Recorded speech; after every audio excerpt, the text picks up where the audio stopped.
I've been the commander of the Baton Rouge Division U.S. Naval Sea Cadets now for a little over a year. And what I've seen our program has been able to do is reunite our young people with the passion that stirs inside each one of us as Americans, the thing that connects us to our country, and the call that these young people have answered. You know, they are patriots. They want to serve their country. They're willing to, if necessary, unbelievable as it may sound, to lay down their lives for their country. I cannot begin to describe to you what it means to me when I hear one of my young men or young ladies get up in front of the rest of the 52 cadets in our division, their parents, their local naval command, all the way from Lake Charles to Belle Chase and New Orleans, and share their hearts with these people of influence and tell them that they indeed are inspired to lay down their life for their country in honor of those who have gone before them. So it's truly an amazing thing. What the Sea Cadets was built to do, we were created in 1952 by the Navy League in order to give young men and young women the opportunity to test drive the military lifestyle. What it does is it helps encourage them to be young American patriots first, be good citizens second, to pursue higher education, and to be a community servant, to really get out there and show the community that we're not just about being fighters, you know, going out there and killing people for a living. That's not what we do. We serve our fellow man. We probably log about 1,000 to 1,100 community service hours a year. So we're really out there making a difference in the community. We go to the food bank, we help feed the poor, we help clothe the naked. I mean, we literally answering the call in my heart of God himself in a military uniform is basically what it boils down to. And these young people want to be a part of that. They want to be able to change the world one day at a time from a grassroots level. They want to be able to get in touch with their community and show them that these young people want to show people they're proud to be Americans and they want to serve. You know, let's not stand in their way. So that's pretty much what our organization is able to do. We offer them the naval training. We actually offer the most exceptional training in my humble opinion.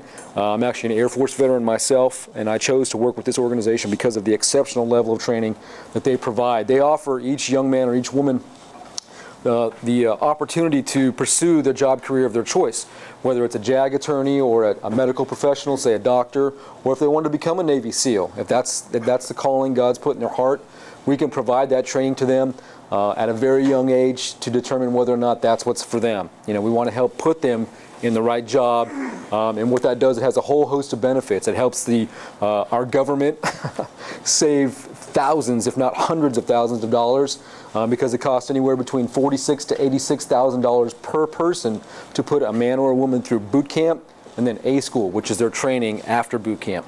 So we save the federal government anywhere from $46,000 to $86,000 per person. So there's a huge, it's unbelievable, the numbers are staggering. Because if you think about it, somebody walking in off the street who knows nothing about the military and really maybe it just might be their last option, you just never know because they've got nothing else going on, and nothing wrong with that. It's an option nonetheless, and it exists, and there's been plenty of successful candidates who have gone that route. But the attrition, if you can imagine, the attrition is overwhelming because they realize, wow, I don't want to get barked at by somebody else telling me what to do 24 hours a day, 7 days a week, 365 days a year for the rest of my life. That's not what I had in mind when I joined the military. And I don't mean to paint it in disparaging light, but let's face the facts. The military is run in a certain specific fashion, and you're either cut out for it or you're not. Okay, it's a very, very stringent set of rules, regulations, but that's just the way the military has to be run. We couldn't do our job any other way. It's impossible. So anyway, that's what it was designed to do. So when I met Mr. Aubrey and discussed the same thing I've just told you about, he said, I think, and again, we won't go into the story, maybe some other time, Mr. Aubrey, but he goes, I think I have something for you. I have a place where maybe you can bring your young men and young women to train. And it might be a good place for them to get, to come out and get involved. And after discussing with him what we do, and so actually that very day, we drove out to the camp, and I couldn't believe it when I saw it. I literally, being a believer, knew inside my spirit that it was God Almighty himself. Knew it. I mean, there was just no other explanation. I had been praying, literally praying, from the day I took over the division, which had 6 cadets, to now has 56 cadets in a year, God, give me what I need. You've called me to do this. I don't get paid a dime to do this. I'm doing this to help young men and young women make positive choices and have a future, give them a future and a hope, just like you do, Lord. This is what you do. So the reason I'm answering this call to you is this is crazy. This is crazy. I got a successful mortgage banking career, making good money, doing my thing, and you're calling me to do this? Are you?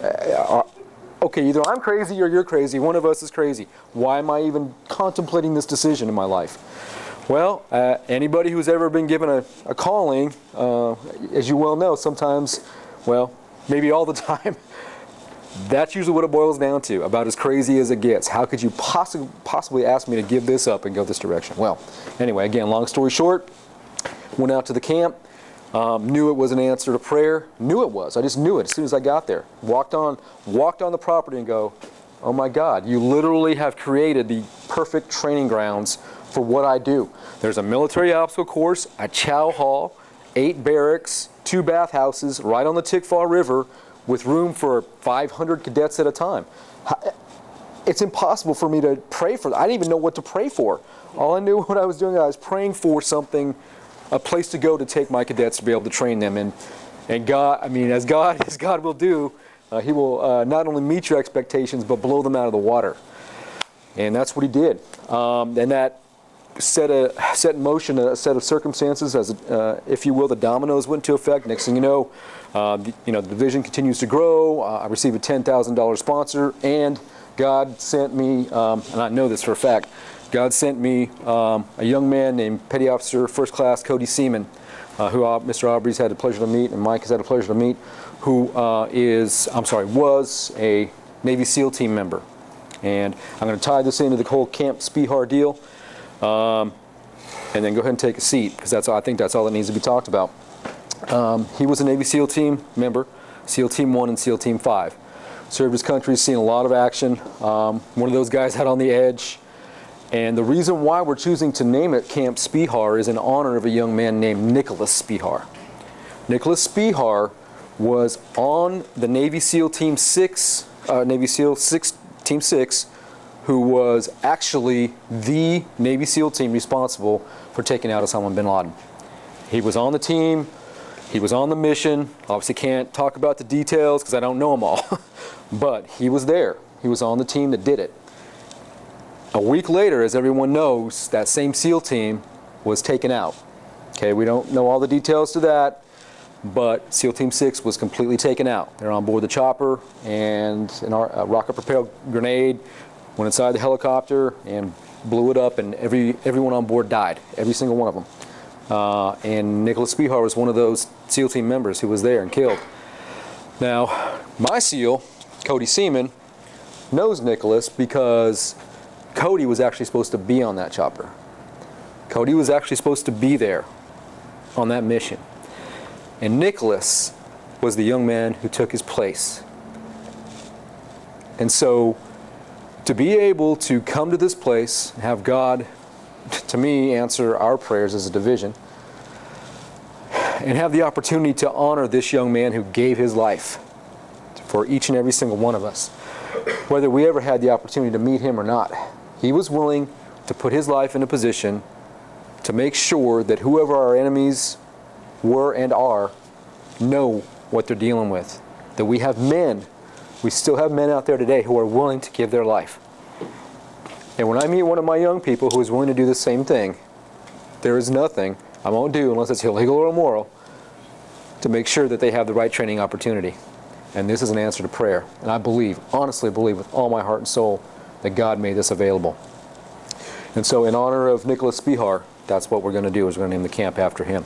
And his family should be flying down on Memorial Day for that ceremony.